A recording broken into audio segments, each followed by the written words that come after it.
Okay, so you want to own a dental clinic. You've sat in that waiting room yourself, flipping through a magazine, and you've watched the front desk print out an invoice for a filling that costs more than your last grocery run. You do the math in your head. A single crown runs $1,200, a root canal can hit $2,000, and the dentist sees maybe 15 patients a day. You think, this has to be one of the most reliably profitable professions in the country. Everyone needs their teeth fixed eventually, and once you're the one holding the drill, the money basically writes itself. That is the picture in your head right now. And I need you to hold on to it for one more minute, because the real financial story behind owning a dental clinic is far more complicated than a crown invoice, and almost nobody tells you that a huge share of what that patient just paid was already spoken for before they ever sat down in the chair.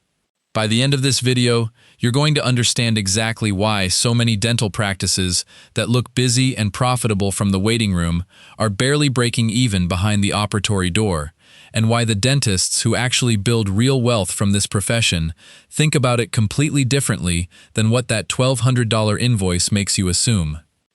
Before we go any further, hit that subscribe button, because this channel breaks down the real economics behind the businesses everyone assumes are simple, and this one is far more layered than a filling appointment. Let's start with what it actually costs to get a clinic open, because this is the first place the fantasy and the reality collide. Building a dental practice from scratch, even a modest one with 4 to 6 operatories, typically costs somewhere between $500,000 and $1.2 million once you add up construction, plumbing for each chair, and specialized dental equipment. A single dental chair with its full setup, the chair itself, the delivery unit, the light, and the suction system, runs $20,000 to $40,000, and a modest practice needs at least 4 to 6 of them fully equipped before it can see a realistic patient volume. Digital X-ray systems add another $30,000 to $60,000.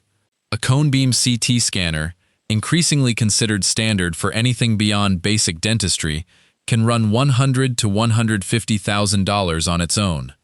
Sterilization equipment, an autoclave and instrument processing setup meeting strict health regulations, adds another $15,000 to $25,000.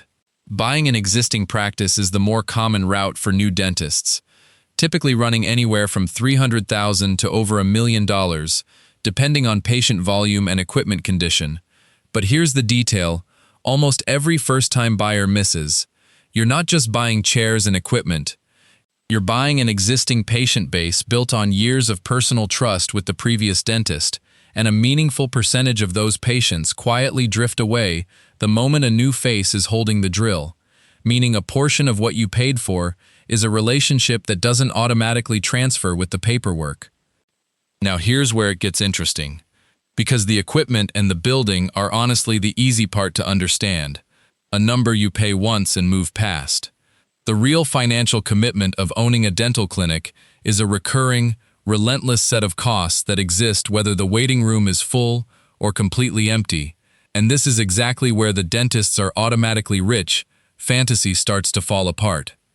Staffing is the single largest ongoing expense by far, because a functioning clinic needs dental hygienists, dental assistants, and front desk staff working alongside you every single day, and a hygienist alone typically earns $70,000 to $90,000 a year plus benefits, while assistants and administrative staff add another combined $150,000 to $250,000 annually, depending on the size of the practice.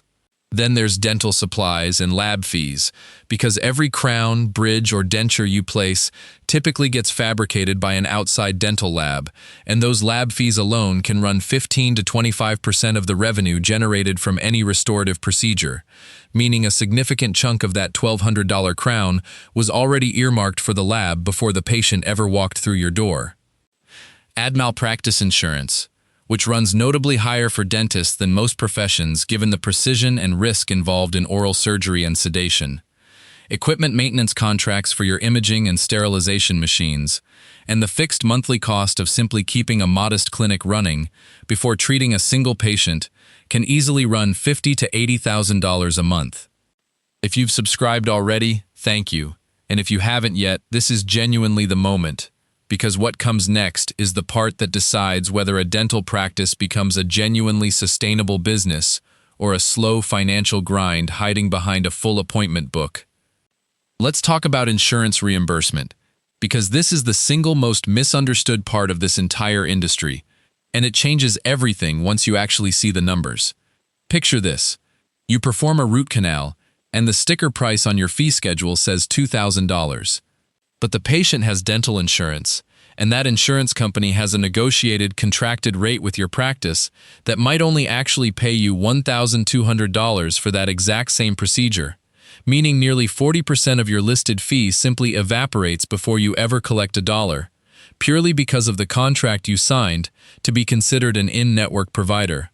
This is exactly why so many dentists eventually face a strategic decision: stay in-network with insurance companies to guarantee a steady stream of patients who wouldn't otherwise afford care out of pocket, accepting lower reimbursement rates in exchange for volume, or go out of network and charge your full fee, accepting that you'll see fewer patients but keep a much larger percentage of every dollar billed.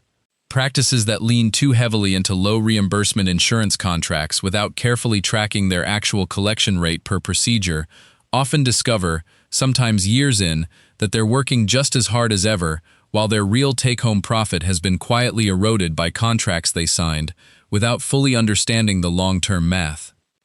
This connects to something almost nobody explains to first-time practice owners before they buy in. The real profit in dentistry overwhelmingly comes from elective and cosmetic procedures, not from routine cleanings and basic fillings covered by standard insurance. A routine cleaning might only net the practice $20 to $40 in actual profit, after accounting for hygienist time and overhead, but a cosmetic procedure like veneers or Invisalign, often paid largely out of pocket since insurance covers little to none of it, can generate several $1,000s in profit from a single treatment plan. This is exactly why so many successful dental practices invest heavily in cosmetic and elective service lines over time, not because routine care doesn't matter, but because a practice that only performs the basics covered by standard insurance is quietly leaving the majority of its potential profit on the table every single month, while a practice that thoughtfully offers cosmetic options serves patients who genuinely want them and survives financially in a way that cleanings and fillings alone rarely can. Quick reminder, if this is helping you see the numbers more clearly, subscribing genuinely helps this channel keep making these breakdowns, and there's a lot more coming on exactly this kind of decision. Now let's put the entire picture together, because this is where the busy waiting room dream and the actual financial reality either line up or they don't. Take a mid-sized practice generating $100,000 a month in total revenue, between cleanings, restorative work, and a modest cosmetic caseload, a genuinely solid number for an established clinic. Staff wages typically consume 30 to 35% of that, roughly $32,000. Dental lab fees for crowns, bridges, and other outsourced work take another 12 to 15%, roughly $13,000.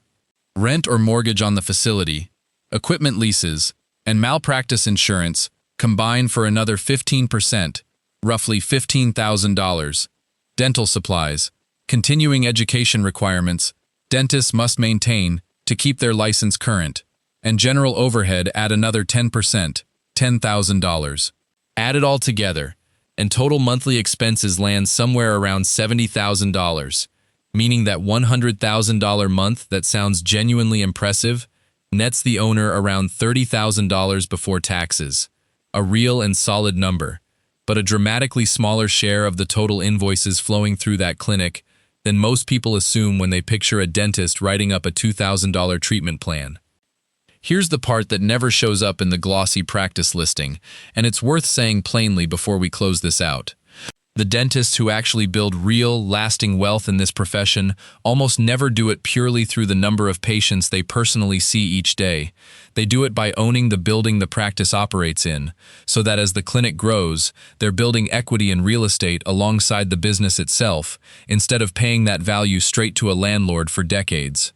They do it by eventually bringing on associate dentists and hygienists, shifting from personally performing every single procedure to managing multiple chairs running simultaneously, multiplying their revenue without multiplying their own physical hours in the operatory. And they do it by treating patient retention with genuine seriousness.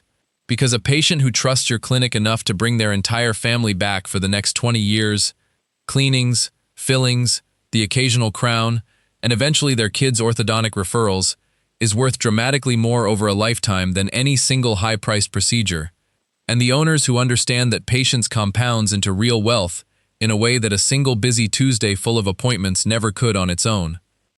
If this video helped you see what's actually happening behind that dental invoice, do yourself a favor and subscribe, because we break down the real numbers behind the businesses people assume are simple, and this is exactly the kind of thing nobody tells you before you sign that practice purchase agreement.